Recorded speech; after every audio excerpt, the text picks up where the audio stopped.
दोस्तों, कहा जाता है एक बार दुर्वासा ऋषि देवताओं से मिलने आए और वहां उनकी मुलाकात देवराज इंद्र से हुई। उन्हें देखकर दुर्वासा ऋषि बड़े खुश हुए और अपने गले से फूलों की माला निकालकर उन्हें पहना दी, लेकिन अहंकार में चूर देवराज इंद्र ने वह माला अपने गले से निकाल अपने ऐरावत हाथी के सूंड में डाल दी। इसके बाद जो कुछ भी हुआ वो देवताओं के लिए किसी बुरे सपने से कम नहीं था और यहीं से नींव पड़ी हिंदुओं के सबसे बड़े पर्व महाकुंभ की। दोस्तों, महाकुंभ दुनिया भर में एकलौता ऐसा धार्मिक पर्व है जहां एक बार में लाखों लोग एक साथ इकट्ठा होते हैं। कहा जाता है कि महाकुंभ का दृश्य अंतरिक्ष से भी दिखाई पड़ता है और इसे यूनेस्को ने भी वर्ल्ड हेरिटेज साइट करार दिया है। लेकिन यह महाकुंभ है क्या? इस शब्द का मतलब क्या है?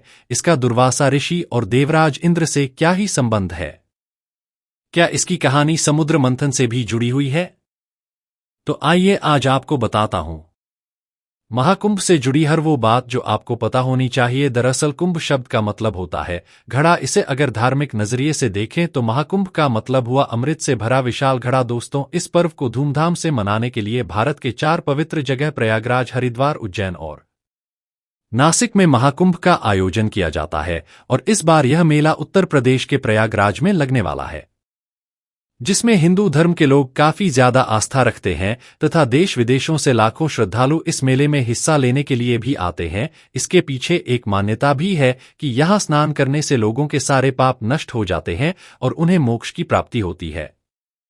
लेकिन यहां पर एक सवाल उठता है कि आखिर ये महाकुंभ का मेला 144 साल बाद इस बार क्यों लग रहा है और इसकी शुरुआत कैसे हुई? तो दोस्तों, इसके पीछे एक दिलचस्प और पौराणिक कहानी बताई जाती है जो हमने आपको वीडियो की शुरुआत में सुनाई थी। आइए उस कथा को जरा विस्तार से आपको समझाता हूं। तो जैसे कि हमने आपको बताया कि एक बार आशी दुर्वासा जब देवताओं से मिलने पहुंचे तो उनकी मुलाकात देवराज इंद्र से हुई, जो अपने दिव्य हाथी ऐरावत पर बैठे अपने ही धुन में मगन थे।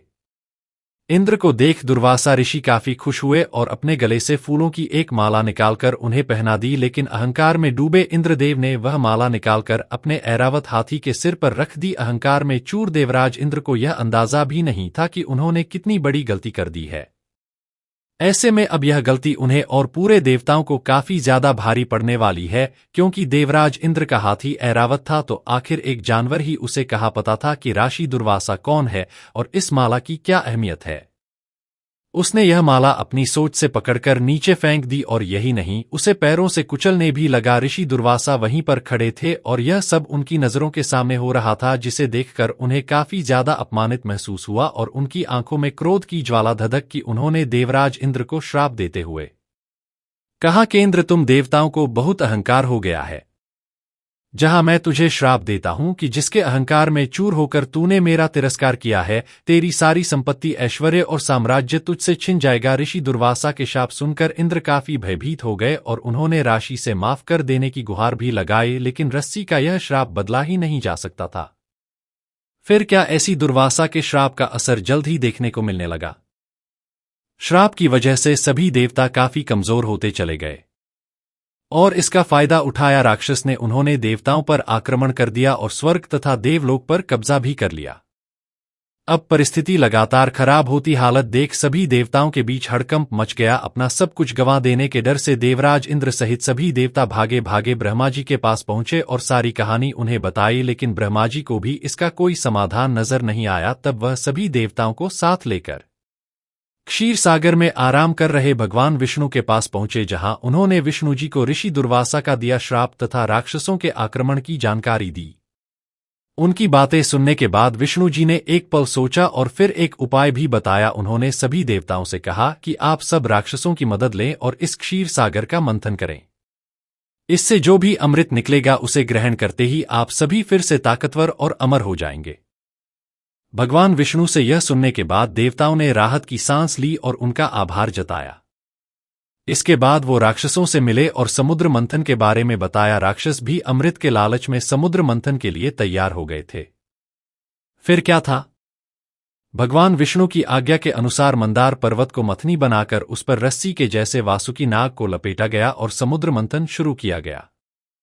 देवता और राक्षस बासुकी नाग के दोनों हिस्सों को पकड़कर एक साथ समुद्र मंथन करने लगे, जिसके परिणामस्वरूप कुछ समय बाद ही समुद्र से तरह तरह की चीजें निकलने लगी। सबसे पहले निकला हलाहल जहर, जिसके प्रभाव से पूरी सृष्टि में हाहाकार मच गया। ऐसे में पूरी सृष्टि को इस संकट से उबारने के लिए स्वयं महादेव आ गए और उन्होंने उस विष को अपने गले में धारण कर दिया।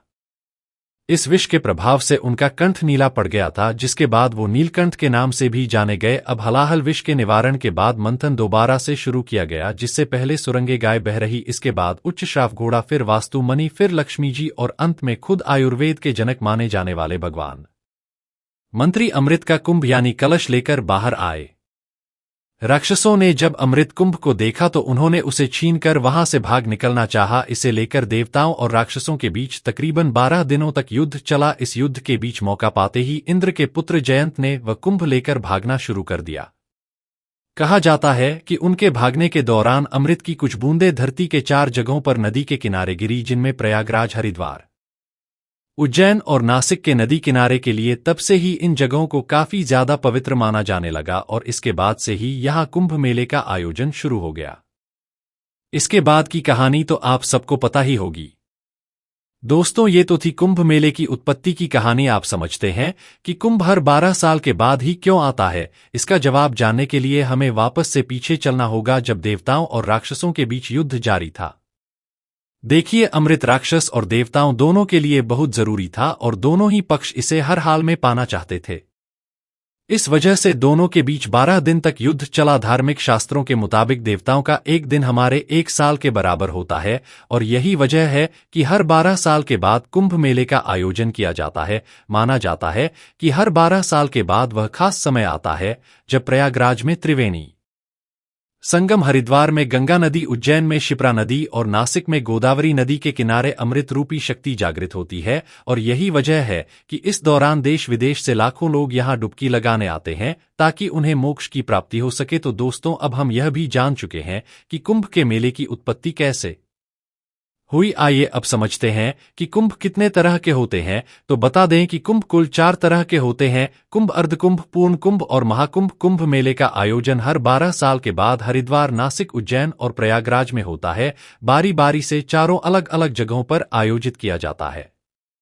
वहीं अर्धकुंभ हर 6 साल के बाद मनाया जाता है, जिसे केवल प्रयागराज और हरिद्वार में ही आयोजित किया जाता है। हर 6 साल बाद आयोजित होने की वजह से इसे अर्धकुंभ कहा जाता है। पूर्ण कुंभ हर 12 साल बाद प्रयागराज के संगम तट पर आयोजित किया जाता है। साधारण रूप से समझे तो हर 12 साल के बाद जो कुंभ प्रयागराज में मनाया जाए उसे पूर्ण कुंभ कहते हैं। प्रयागराज में मनाए जाने वाले कुंभ को बेहद शुभ माना जाता है। इसके अलावा आखिर में आता है महाकुंभ। यह मेला हर 4 वर्ष में आयोजित किया जाता है, यानी हर 12 साल बाद आने वाले कुंभ के जब 12 आयोजन पूरे हो जाते हैं तब 140 वर्ष बाद आने वाला कुंभ महाकुंभ कहलाता है।